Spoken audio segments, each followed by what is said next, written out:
Hi, I'm Caroline Mitchell, Canine Behaviourist at Good Doggy.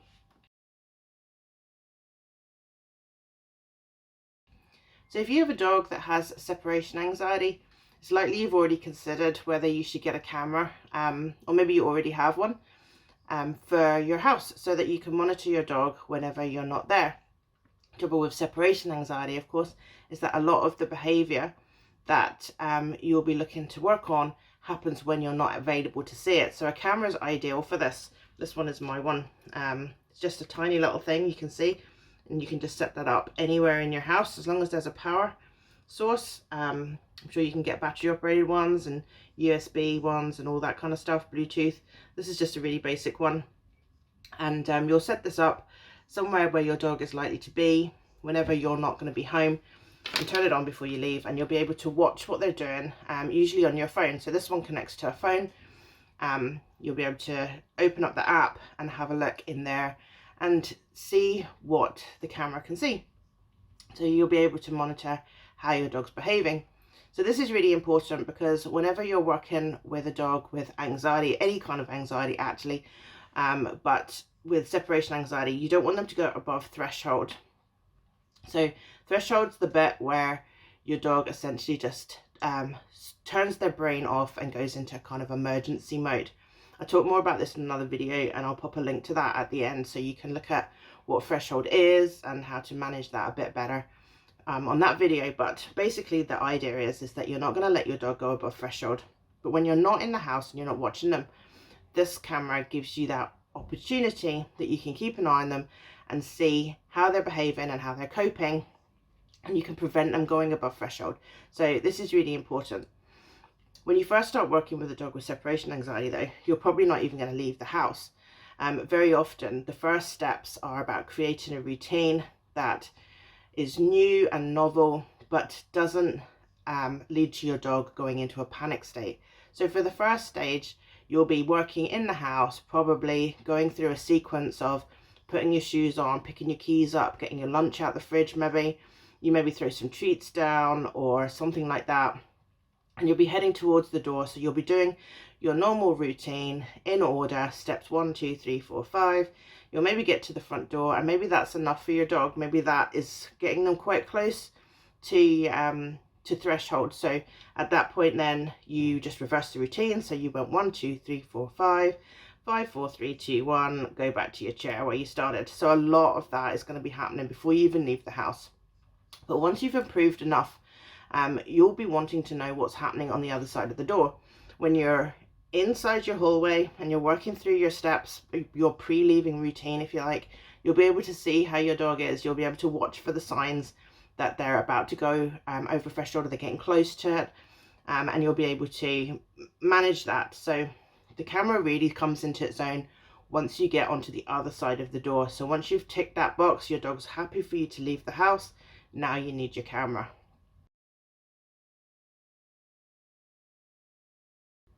So your camera is going to allow you to monitor their behavior once you've gone onto the other side of the door. You're going to be able to watch to see their body language, see how they look, how are they moving, what are they doing, and you'll be able to keep an eye out for signs that they are getting close to their threshold.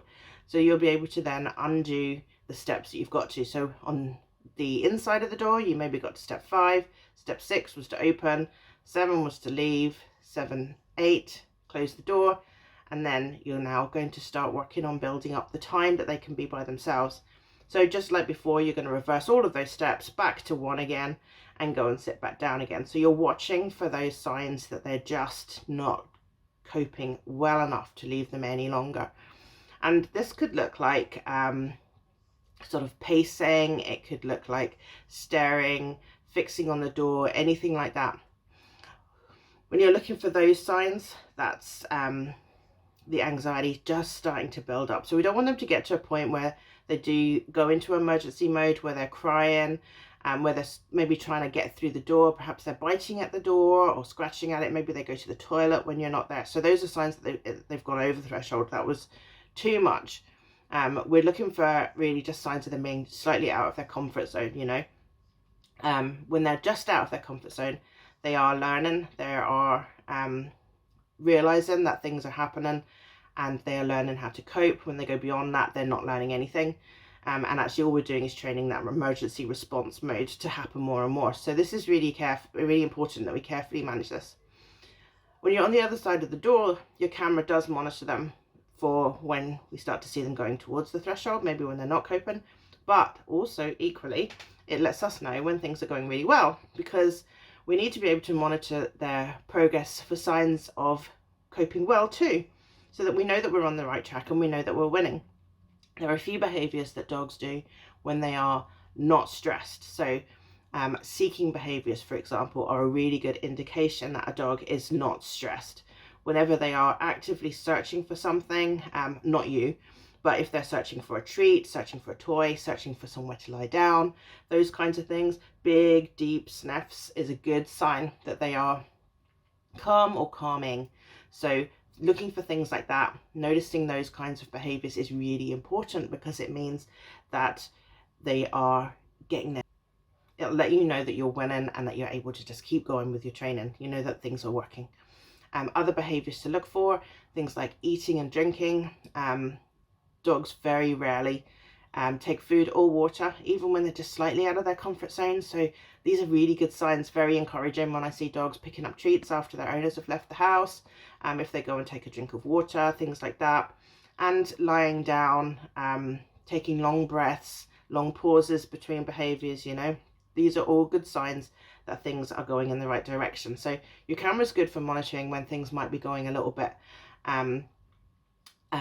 towards threshold, towards anxiety, but they're also really good for monitoring when things are going well. So this is really, really important. Your camera is also really useful for checking for new ways that you can help them as well. So while you're watching them on the video, watch the kind of behavior that they're doing. What are they doing? What are they looking for? Where are they moving to? So sometimes when all you rely on is just what you can hear, you might hear a dog that's barking and crying for a long time. But actually, when you look on the camera, what you see is some nice soft body language, a very soft waggy tail. The dog actually, if you had turned the volume off, would actually look really quite happy and wouldn't be bothered at all. They didn't look anxious, certainly. And I've seen this quite a few times. So this might indicate that actually the barking is really more for attention than it is for separation anxiety. So they're not as anxious maybe as you might think if you relied just on what you could hear. So that gives you an indication of something that you can be working on that's separate to your separation anxiety. You can also use your camera to watch for clues as to what are they trying to do. Maybe they're looking for somewhere to sleep, maybe they're pacing and going in circles and things like that. So that would give you some ideas about maybe bringing in a new bed. Perhaps they would benefit from a smaller space as well, perhaps if they're pacing from one room to the next. If they seem very, very mobile and you feel like the pacing is looking like it's making them worse, which often it does, staying in a small space can sometimes be very helpful for dogs. The more they pace, the more they wind themselves up. So when you're watching them on the camera, you'll be able to see what they're doing and how is that affecting their anxiety. So they're looking for a place to settle. Let's fix that. Where are they looking for that place? Where do they want it to be? Do they need a smaller space? Can we maybe try them in a different room? Perhaps a lot of pacing around. If they're looking for something, maybe they're trying to get out. Perhaps they would be better being left in a different room. So using your camera means you can actually monitor that. You could try them in your bedroom with the door shut, or try them in the kitchen or the living room or something like that. So different kinds of places. Something else that might come up when you're watching them on your camera is how busy they are. Are they getting distracted by loads of stuff? Is there toys everywhere? Is there stuff down? Are they picking things up and moving them around? So if you can see that on your camera, then that might be an indication that clearing all of that stuff away, taking away all of the toys, all of the bits and bobs, cushions, anything else, shoes that's been left lying down, that kind of stuff, that might be creating some overstimulation for your dog. So taking all of that away might be useful to give them an opportunity to try and calm down. It might also give you clues to look at the rest of the day as well. Does this behavior go on all day? Is this different from when they're by themselves? Because if they are constantly very busy, looking for things to do, picking things up, just general feeling of kind of naughtiness and you know, that kind of thing. Overstimulation, that actually might be happening all day long. It's just that when you leave, there's no one to tell them to stop. There's nobody for them to look at for guidance. So they tend to please themselves much more whenever we're not there than when we are. So that might also indicate that it's not a separation anxiety problem that you have, that actually this is more about overstimulation and not being able to settle. So that would give you some ideas about places you can look and things you can look at in their normal kind of day-to-day routine.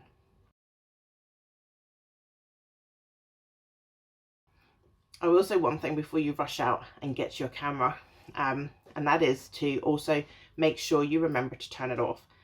There is nothing more distracting than notifications coming through onto your phone all the time.